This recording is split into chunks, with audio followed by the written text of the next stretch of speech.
adik kaniadto mitambok apan ang mga adik karon mibalik man og daot mga kabombo. Sa una di ka makadungog og kanang manglabag kadlawon. Apan karon bisag kadlawon dako manglaba lang gyapon, no?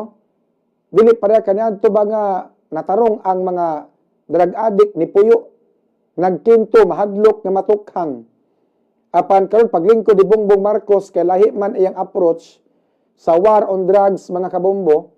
Kay kang Bongbong Marcos dakpon taralon sa hukmanan tagaag chance nga modepensa sa iyang kaugalingon kung tinuod ba nga nalambigit siya sa illegal nga drugas.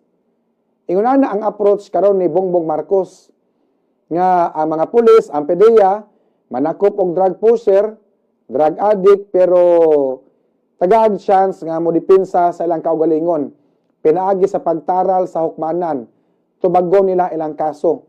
Sa Duterte administration, lahi man ang war on drugs, kay daghan ang mga nangamatay, mga kabombo.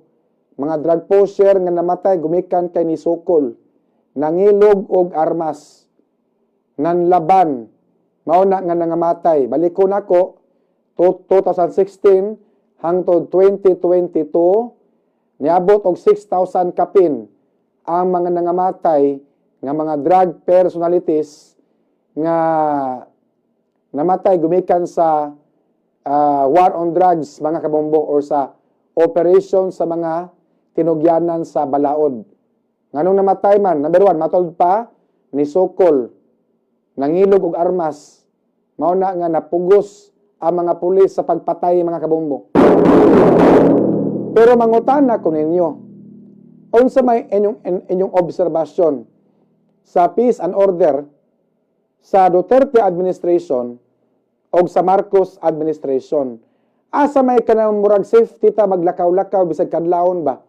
Bisag kadlawon dako muuli ka makadlawon kag uli gikan ka sa imong duty isip mga call center agent or padung ba ka mo duty isip call center agent? Bisag lawom ng gabi dili ka makuyawan ba? Kay ako na dunggan nga mga istorya gikan sa mga tao mas safety kuno panahon ni Presidente Rodrigo Duterte. Kaya ang mga tao dili mahadlok mulakaw kadlawon, dili magpanglingi. Kaya daw sa safety sila sa Duterte administration. Apan karon kuno mga kabombo namalik ang mga kriminal, namalik ang mga drug addict, namalik ang mga badlungon, mao na nga permita makadungog na giposil patay, gilugos giposil patay. Gilugos, gipatay, gitulis, gipatay. Ang mga suspect, mga drug addict nga nagtama. Sa gunso na yun na mga pangitabo, kawat dito, tulis dito, lungkab dito, akyat bahay o guban pa.